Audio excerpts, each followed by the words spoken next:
Welcome back to Environmental Ethics. I'm Tom, and this video is discussing deontology.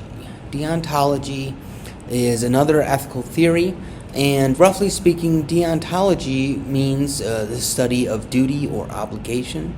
And for the deontologists, what makes our actions right or wrong has to do with the principles upon which they are based, right? The reading for this unit is Kant's Groundwork for the Metaphysics of Morals, and Kant is perhaps the most famous deontologist, and we'll be discussing his actual writing in just a minute. But before we get to that, I do want to motivate this topic by considering a thought experiment that's very famous in ethical theory. This thought experiment is called the trolley problem. In the trolley problem, there is a hypothetical situation where there is a trolley going down a track, and you are by a switch. There's a switch track, and you can throw the switch to put the trolley on the switch track. The situation, though, is that there are 5 people on the main track, and if you do nothing, that trolley will go into those 5 people and probably kill those 5 people. And on the switch track, there is 1 person. And if you throw the switch, that 1 person will die, but the 5 people on the main track will live. As it turns out, the people, both the 1 person on the switch track and the 5 people on the main track, can't hear you, they can't see you, they're not paying attention. So it's up to you to make that decision. Now, as we've seen in consequentialism, the answer is pretty straightforward. You have to throw the switch because it's better to sacrifice the 1 person than to kill 5 people, right? That promotes the greater good. You sacrifice the few for the good of the many. The deontologist, though, actually thinks that you shouldn't do anything. And the reason is because they think it's always wrong to intentionally kill someone like that. And furthermore, it would be wrong to use 1 person to sacrifice that person in order to save other people. Even though maybe your intentions are for the greater good, the idea is that it's not really your place to sacrifice another person for some end or purpose that you think is right. For Kant, he's going to have very, very hard lines about what is right and wrong, and he's going to have absolutes. There are certain principles that you just have to always recognize as right, and always align your actions with those right principles. For Kant, it's really about doing the right thing for the right reasons and for no other reason whatsoever. So, in Kant's Groundwork for the Metaphysics of Morals, one thing that distinguishes deontology is that it is concerned with the intentions behind our actions, right? And it's not about having good intentions in the sense of meaning well in some general sense or wishing for fortunate consequences for yourself and for others. For him, a good will is a will that acts based on principle, right? And he starts off his text by talking about what is a good will, right? So he wants to motivate this idea that it is the intention behind the action that really determines its moral worth. He makes the claim that it is only a good will is good without qualification, right? And what does that mean? Well, when it comes, many things we think are good, but they're good with qualification, right? So, for example, pizza is good, but only if it's made the right way and it's fresh and so on and so forth, and you don't eat too much, right? Water is good. We like water. However, too much can cause flooding. Too much can drown someone. Not the right kind of water can make you sick. So these things are good with qualifications. And you can even say the same thing about things like money or kindness, right? Too much or too little or not the right kind are not good in the way we tend to think about them. And so those things are good with qualification. So Kant thinks only a good will, right, is good with qualification, or is good without qualification. So it was really, he thinks, the intention behind the action that makes it really worthy of moral praise, right? And as it turns out, what he thinks a good will is someone who acts based on principles that he determines by his famous categorical imperative, which we will get to in just a minute. He makes 3 points in order to bolster his claim that it is the will that is really the essential component to the moral worth of our actions. And the first one is that the virtues can be used to do evil. He mentions that virtues and mental talents are only good when they have someone with good character behind them. So, for example, someone who's very smart and cunning and patient can actually be a very good assassin, right? And all those virtues and those mental talents make them better at doing something really bad, right?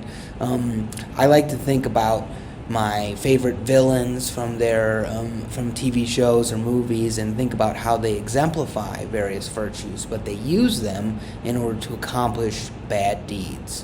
One of my favorite examples is Gus Fring from Breaking Bad. He's a very kind, patient, kind of upstanding individual, very tempered and very smart, and he uses all those talents to commit crimes, right, and commit murders and sell meth and all this kind of stuff. So those are examples why Kant thinks that the virtues and mental talents cannot be what is good in and of itself. Those can't be the things that make an action good.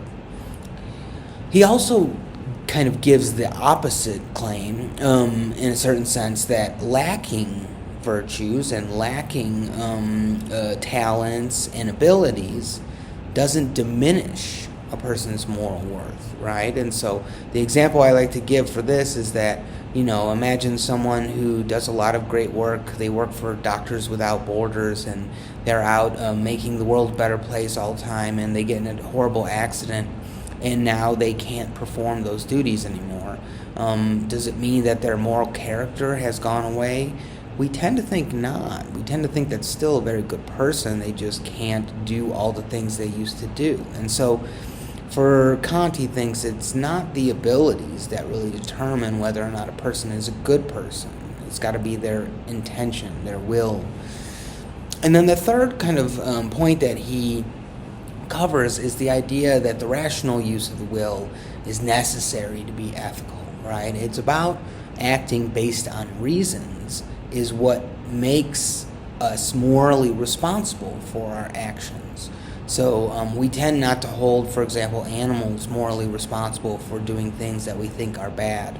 And the reason is because they don't have reasons. They don't act in light of reasons. Whereas we have choices, and we should know what the good things are to do. And it is by acting based on reasons that we hold someone morally responsible, right? If something is outside of your control, then we tend to think that that person is not morally responsible. He also mentions that happiness is something that animals can pursue and is not unique to humans. And so he thinks that happiness is not really the ultimate goal of ethics, which is a significant break from other ethical theorists. Kant really thinks that you can do the right thing and be a good person and not necessarily be happy. And there's something intuitive about this. Oftentimes, doing the right thing is not always doing the fun thing or the nice thing or the thing that is going to be easy. So he wants to make that separation. So after doing all that kind of stuff, this starts to push us in the direction to see that it is the will that is kind of the centerpiece for determining whether or not what a person does is right or wrong. And he makes another distinction to really kind of solidify this, which is the distinction between acting in accordance with duty or acting from duty, right? So acting in accordance with duty is when you do the right thing. But of course, someone can do the right thing for the wrong reasons, right? So you can, for example, be honest because telling the truth is actually going to, I don't know, hurt someone that you don't like or something like this, right? That is acting merely in accordance with duty. You're doing the right thing, but you're doing it for the wrong reasons, right? Acting from duty is when you do the right thing because it is right and for no other reason. Kant actually has a very high bar for this. He thinks if your act will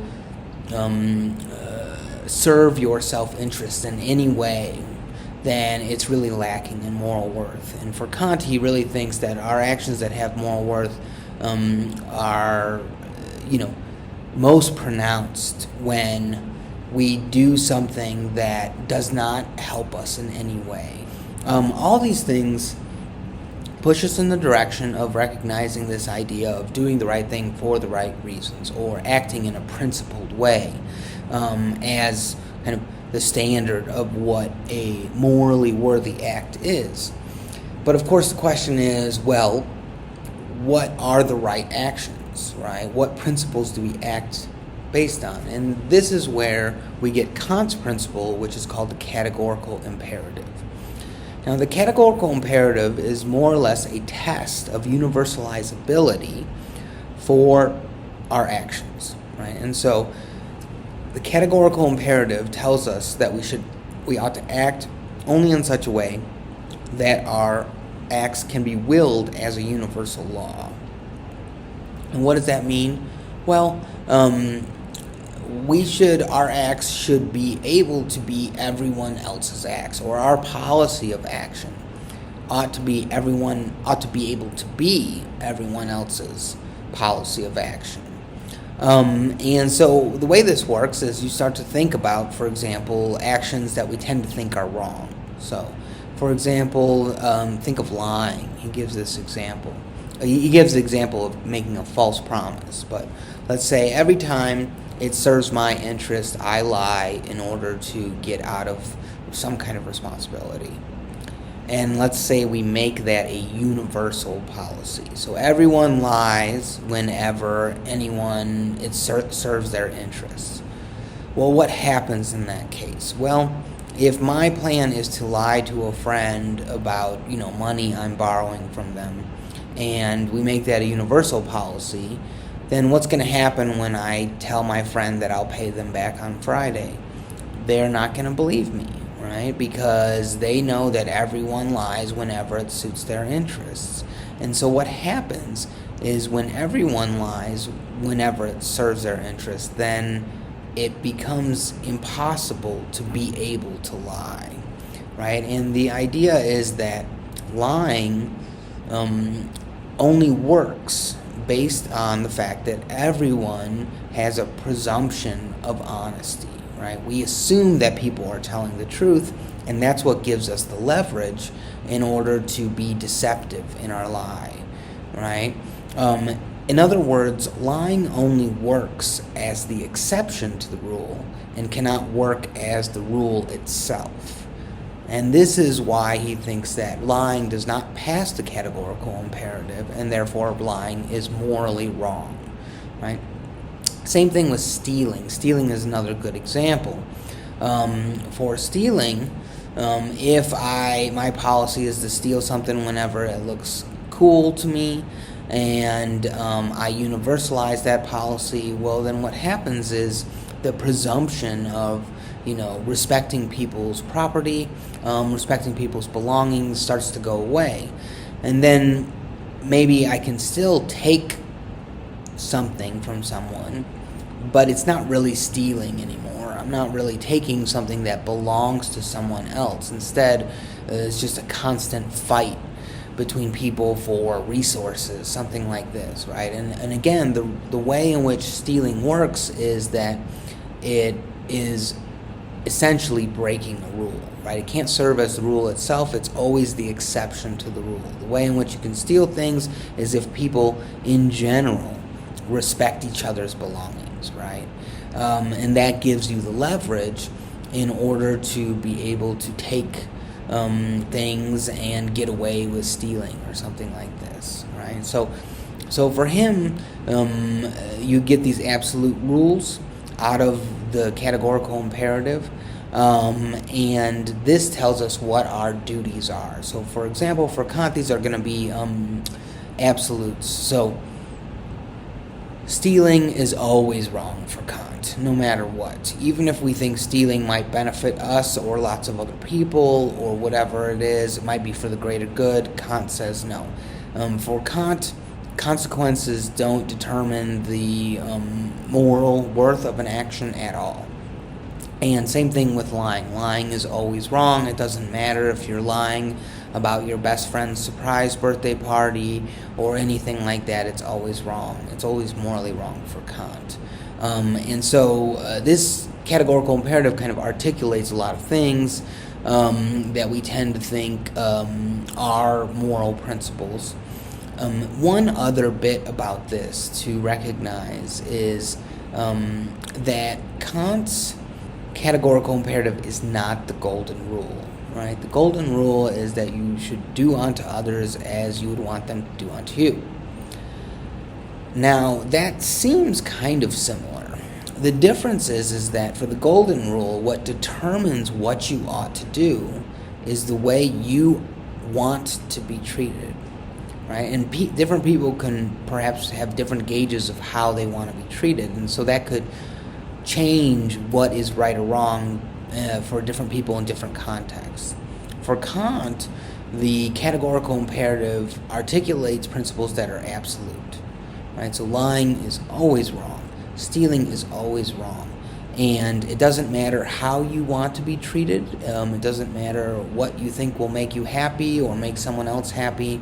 For Kant, we just have certain obligations that we must fulfill and that we're kind of implicitly committed to in being human beings or being rational beings, is the way he would say it. So that's it for this video. Thanks for watching.